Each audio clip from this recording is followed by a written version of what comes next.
Hi everyone, I hope you're all doing very, very well. I know I haven't uploaded in probably forever, and you're probably wanting a dumb phone video because that's what I post. But today, I'm going to give you a flip through of the first 3 books of the Bible in my journaling Bible.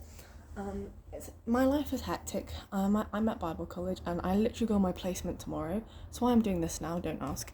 I'll just go into it, and I might talk, but my plan is just to kind of give you a brief overview, and I probably just won't talk. Maybe I'll put music over it. I probably won't because that sounds like too much effort. This is my knee. Anyways, so this is my journaling Bible. You've probably seen it before on my channel. It is the NLT Reflections Bible. If I knew what the NLT was like now, I mean, back when I bought it, I probably would have used a different translation, just because if I really was going to use a paraphrase, I would have used the CSB. This is what it looks like on the top. But I have heard the best translation is the one that you read. However, I'd slightly disagree because there's translations that I don't like. I'm not a fan of the ESV, which is a controversial opinion. This is a friendship bracelet thingy that I made. I'll just talk and I'll flip through it at the same time. Just some random bits and pieces. This is a worm because I like worms. And then I used to write the date of the books of the Bible when I finished it.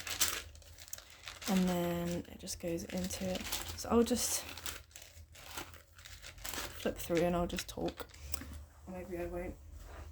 But yeah, when it comes to Bible translations, I originally bought the NLT because I had bought a Bible from a camp that I had been to. Oh, by the way, just so you know, all of these here, these little tabs, each and every single one of them is a bit that talks about Nephilim. So Nephilim were giants, which is literally what it talks about here in this page. It says, in those days and for some time after that, giant Nephilites lived on the earth. So Nephilim were giants, and every single one of this is the time that a giant is talks about in the Bible. And I think I've probably missed a few. But there you go. So yeah, when it comes to Bible translations, I got the NLT journaling Bible because that was what I had, because I bought it at a camp when I was a child and I was used to it, so I bought it. And also, I'm not sure you can get this Bible anymore. I've had a look and and it doesn't seem to be available. I think I got this off of Amazon, but you know, it's probably not there anymore. Yeah. But I like the NLT. I use the NASB a lot. And I know I said I don't like the ESV. The ESV is okay. It's kind of like the King James, but like they've tried to modernize the King James, but they have the new King James, and I find that the ESV is often very difficult to try and sort of understand. I feel like the words are moved around so much that you have to really think about it, and I find it more difficult to memorize the ESV as well. I say that when for my college course I had to memorize 100 verses, and I did it all in ESV, and you can pick the translation. So I'm a bit of a hypocrite when it comes to that. And I do have an ESV that I like, but when I choose a translation to read, normally this is my go-to Bible. This is my Bible that I go to for everything. I take it to morning devotions, to take notes in. It's my main like devotional kind of book. When it comes to actual study, I use a New King James, which is also a journaling Bible. And then I have an NASB, which I take to, I could do a Bible video at some point if people wanted, like a Bible collection. Yeah, but I have an NASB which I take to church and like, you know, little events, whether that's like ladies' meetings or extra just, you know, those extra meetings that you go to as a Christian. And then I also have a King James, which is a little small pocket one. Do you know what? I actually have it here. I'll show you guys.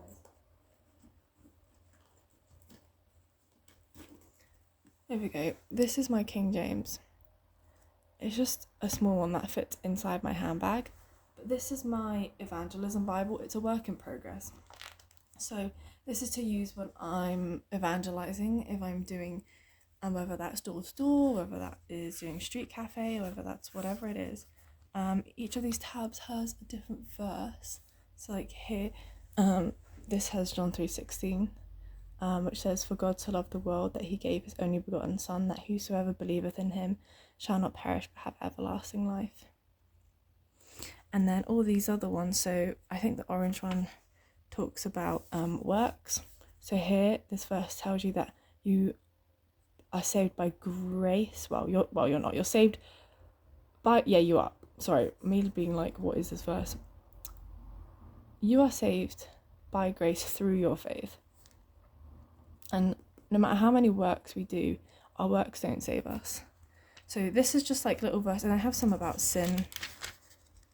There you go, this is one about confessing our sins, and then I have the Beatitudes. Well, I have the Beatitudes and I have the Sermon on the Mount, just in case I'm talking to people about sin.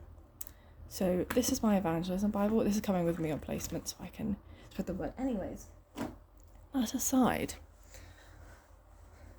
that is that. What else do I have? I have an ESV that I bought for when I was doing work at college, and I have used it sometimes. I used it mostly for when I was doing my memory verses, but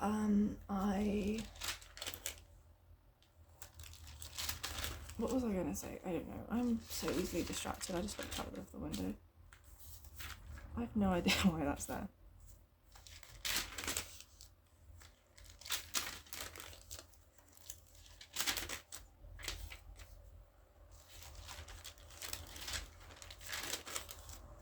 But yeah, I bought an ESV for study, which I used to use it in class. I kind of don't really use it anymore. I used to take it to church. I used to take it to Evangelism, but I stopped doing that because it was too chongus. It wasn't. It was just like a regular sized Bible.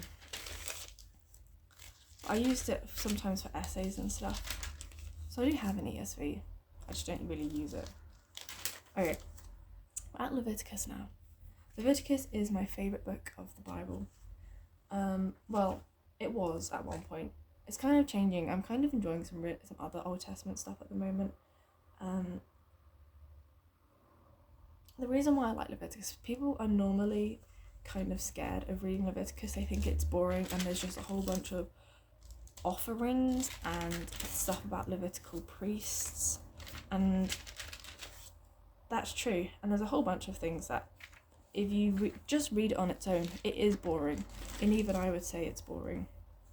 And I like Leviticus, but there's so much in Leviticus that points to Jesus that I think it's so incredible. Just the offerings and what they mean, and the scapegoat, even leprosy. Seeing, here we go, we've got leprosy and boils. I really like biology as well, so having the diseases and biological side of things is also interesting to me. Even like the different festivals that they have at the end of Leviticus is it points to different points in Jesus's life, especially his death and his resurrection and that sort of thing. I can't remember exactly off the top of my head all that there is. This is a really bad Jewish calendar because I obviously didn't keep this in the middle, but you can kind of see like what each part is supposed to be. But yeah, you have these different ones. You have like the Festival of Unleavened Bread, the first harvest. You have whatever this one is. I don't know how to pronounce that. You have Yom Kippur. And then here's this bit I wrote about prophetic significance of the feast in Leviticus 23. So like some of them would have been at the same time of his Passover, some would have been to do with Pentecost. So it's very, very interesting when you look at the significance of it. And then I wrote this thing at the end, which is like all the different things I learned from Leviticus. And then it goes into Numbers, which I'm not going to show you because I kind of stopped doing study in this Bible at about then. So that's just a little ramble of Genesis to Leviticus in my Bible. I don't even know if you enjoyed that. It was just me talking about a whole bunch of random stuff, but there you go. That is a little look at my Bible. I hope you enjoyed.